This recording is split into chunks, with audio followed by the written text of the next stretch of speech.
Hi everyone, welcome to digital GK classes. तो आज हम सीटेट के एग्जाम पैटर्न की बात करने वाले हैं। देखिए, एक चीज याद रखो, जैसे जैसे समय बीतता है सीटेट के एग्जाम कई बार जैसे कंडक्ट हो चुके रहते हैं, तो धीरे धीरे इनका पैटर्न चेंज होता है। अगर आपसे कोई बोलता है कि बस पेपर आंख बंद करके लगा लो, सिलेबस के माध्यम से देख लो, सिलेबस बदलता नहीं है, पैटर्न बदलता नहीं है, तो बहुत बड़ी गलती होगी। शायद इसी वजह से इस बार भी आपका सीटेट नहीं हो पाया होगा क्लियर, जो कि अभी हुआ है। जो लोग पहली बार देने जा रहे हैं, जस्ट अभी वो एग्जाम जो है देंगे, या फिर जिनका एक या दो नंबर से रह गया, प्लीज ये वीडियो जरूर देखना, क्योंकि यहां से आपको मदद मिलेगी। देखिए, आप कहीं भी पढ़ लो, वहां से पेपर पास नहीं होता है। आपको समझना पड़ेगा कि आखिर में सीटेट क्या चेंजेस कर रहा है, उस बारीकी को समझना पड़ेगा, पैटर्न को समझना पड़ेगा, कहां से प्रश्न सबसे ज्यादा पूछे जाते हैं, ताकि आपका सीटेट का एग्जाम जो है निकल जाए। सुनने में तो आता है कि पेपर बहुत आसान है, सीटेट का एग्जाम अगर नहीं पास कर पाए तो क्या ही पास कर पाए। देखिए, अब वैसा नहीं है। इस बार सीटेट ने भरपूर चेंजेस किए हैं। जो आपने रिस्पॉन्स शीट मुझे भेजी थी, पूरा हर एक दिन का, उन सभी को मैंने एनालाइज किया। क्लासेस भी लेती हूँ, उसमें आपने देखा होगा कि मैं आपको बताती हूँ हर एक क्वेश्चन पे कि इस बार ये नया पैटर्न था।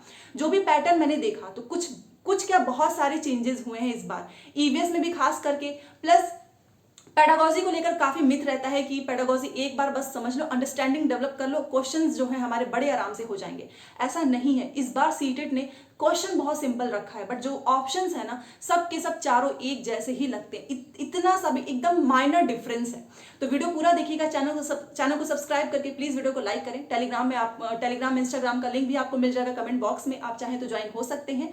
मैं सीटेट की पूरी क्लासेस जो है सुबह 10 बजे मैथ की होती है, 2 बजे सीडीपी की और 4 बजे ईवीएस की, नए एग्जाम के पैटर्न पे ही मैं कराती हूँ, सो दैट जो भी एग्जाम देने वाले हैं उनका पेपर जो है 100% क्लियर हो। बात करेंगे क्या नया बदलाव है एग्जाम पैटर्न में, जो कि आपको समझना है, और ये वही आपको बता सकता है जिसने पूरे पेपर को एनालाइज किया है।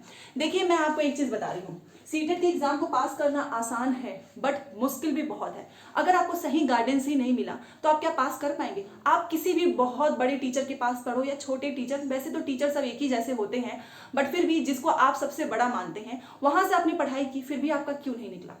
सारे बच्चों को पास हो जाना चाहिए। आपको पता है कि 14 लाख बच्चों ने फॉर्म भरा, जिसमें से करीब पेपर 2 की तो हालत और खराब है, इसमें 4 लाख बच्चे पास हुए। बाकी के क्या सारे बच्चे पढ़ाई नहीं किए होंगे? पढ़ाई तो सब करते हैं, बट पास वही होगा स्टूडेंट जो भी पास होता है वो अपनी खुद की मेहनत से, ना कि किसी और की। ठीक है, जो लोग मेहनत करते हैं वो पास होते हैं, बट साथ में वो सही गाइडेंस लेते हैं, सही एग्जाम पैटर्न को समझते हैं, उन्हें पता चलता है कि क्या चीजें पढ़नी है, क्या चीजें नहीं। वैसे आज हम बात करने वाले हैं एग्जाम पैटर्न को लेकर। देखिए, पेपर 1 पेपर 2 का आपको पता है, सब्जेक्ट आपका सीडीपी, ईवीएस, मैथ और लैंग्वेज आप जो भी सेलेक्ट करते हो। सीडीपी लैंग्वेज इसमें भी होता है, मैथ साइंस या फिर एसएसटी। एक 150 नंबर का पेपर होता है, नेगेटिव मार्किंग है नहीं। स्पीड काफी मेंटेन करनी पड़ती है, क्योंकि इस बार क्या चेंजेस हुए वो मैं आपको बताऊंगी। देखिए, लास्ट में बात करेंगे कि क्या चीजें पढ़कर आप मोस्टली क्वेश्चन सॉल्व करेंगे। पैसेज, इस बार क्या किया सीटेट ने, पैसेज और ऑप्शन में काफी बदलाव किया। पहली बार ये चेंज हुआ। पहले क्या होता था कि ऑप्शन जैसे ऐसे लिखा है 1 2 3 4, आपने क्वेश्चन पढ़ा, आपको लगा दूसरा सही है, आपने टिक किया, आगे बढ़ गए। इस बार सीटेट ने नीचे एक और ऑप्शन दिया। कैसे दिया? यहां पर देखिए, 4 3 2 1।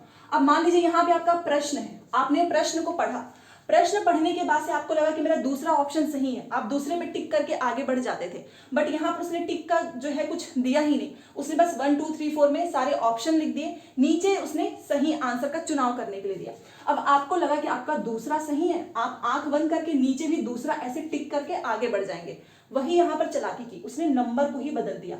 अब दूसरा नंबर यहां पे है ना, तो आपको यहां पर दूसरा नंबर ढूंढ के सही करना है। सबसे बड़ा बदलाव, क्योंकि बहुत सारे लोगों के आंसर इस वजह से गलत हुए, क्योंकि बहुत ही बारीकी से समझना पड़ता कि यहाँ पर दूसरा है तो यहाँ पे दूसरा ढूंढ के करो। अब वो वाला सिस्टम गया कि पहला सही है तो पहला ऐसे टीप दो, नहीं, अब पहला देखो यहाँ है, लास्ट में है। ये सबसे बड़ा बदलाव। दूसरा बदलाव पैसेज में।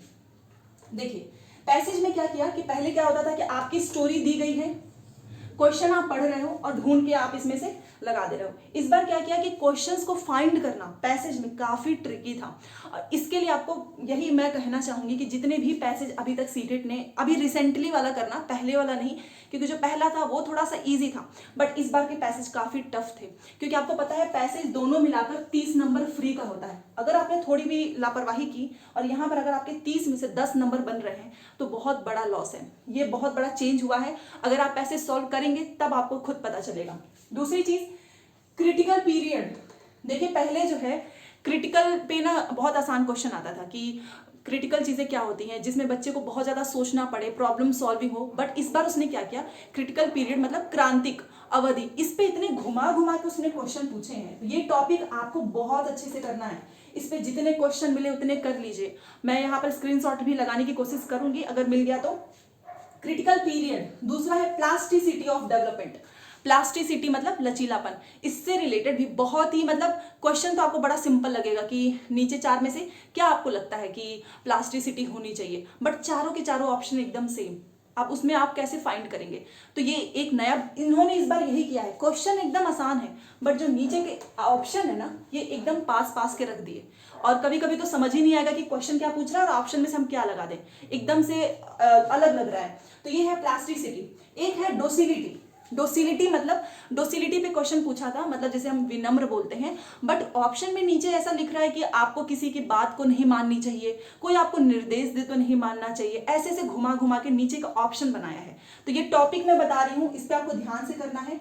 ईवीएस में काफी परेशान किया, ईवीएस में साइंस के क्वेश्चंस भर भर के रखे, जिसमें से कुछ क्वेश्चन आपको AQI का फॉर्म पूछ लिया था, सुलभ अंतरराष्ट्रीय के संस्थापक पूछ लिए थे, और भी बहुत सारी चीजें हैं, जल से कुछ जल भौम जल ऐसा कुछ भी था। तो साइंस पूरा भरा था ईवीएस में, ये भी पैटर्न है।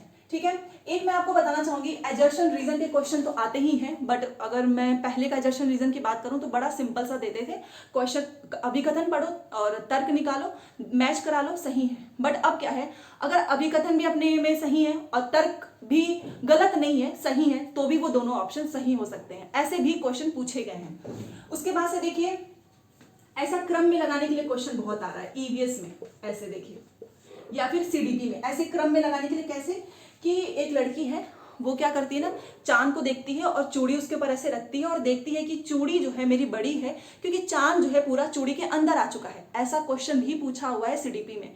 तो वो क्या मतलब ये क्या कर रही है, उस लड़की को कैसे पता चला कि चूड़ी जो है वो बड़ी है और चांद छोटा है, चांद उसके पूरे अंदर आ चुका है। और उसको क्रम में लगाना है कि क्या क्या चीजें हो सकती हैं, आप उसको क्रम में लगाइए, सोचिए। ऐसे ऐसे क्वेश्चन पूछे गए हैं। इसके लिए आप सभी को एक सजेशन देना चाहूंगी कि आप अपना कंटेंट तैयार करो, बट ये मत सोचो कि पेडागॉजी आपको कोई पढ़ा देगा आप कर लेंगे। पेडागॉजी को समझने के लिए क्योंकि ये कुछ क्वेश्चंस मैं पेडागॉजी के ही बता रही हूँ, उसके लिए आपको जो रिसेंट अभी एग्जाम हुआ है सीटेट का, सारे शिफ्ट करने होंगे। ठीक है ना, और याद रखना पेपर 1 पेपर 2 दोनों का करना। जो लोग पेपर 1 देने जा रहे हैं ना, वो भी पेपर 2 की सीडीपी जरूर करें, लैंग्वेज भी जरूर करें, क्योंकि सीडीपी इन दोनों का मैच करता है। अगर आपने पेपर 2 की सीडीपी की ही नहीं है तो आप पेपर 1 का तो वैसे भी नहीं, आपको समझ में नहीं आएगा। थोड़ा सा हायर लेवल की प्रैक्टिस करिए, तो सीडीपी पेपर 2 का जरूर करो। सारे एग्जाम पैटर्न आपको कैसे पता चलेगा, सारे प्रश्न मिल जाएंगे अगर आपने अभी के सारे प्रीवियस ईयर पेपर किए, साथ में मॉक टेस्ट भी करते रहना, ताकि नए नए पैटर्न का भी आपको अंदाजा लगे। ठीक है, तो जो लोग भी ये बोलेंगे कि बस पेपर कर लो आपका हो जाएगा, जी नहीं, अब आपको भी खुद से दिमाग लगाना पड़ेगा। रटी रटाई चीजें नहीं आती हैं, बहुत ही क्लोज के ऑप्शंस आ रहे हैं जिसके एग्जांपल्स मैंने आपको दिए हैं। तो आई होप आपको समझ में आया होगा। एनसीईआरटी तो फॉलो करो, बट साथ में जितना ज्यादा हो सके उतना क्वेश्चन की प्रैक्टिस, क्योंकि ये जो पैटर्न ये लोग दे रहे हैं ना ऑप्शन का, इसी में आधे लोग कंफ्यूज हो जा रहे हैं। ठीक है, तो चलिए मिलते हैं नेक्स्ट क्लास में। थैंक्स फॉर वॉचिंग, और हाँ, चैनल को सब्सक्राइब करके वीडियो को प्लीज लाइक करें।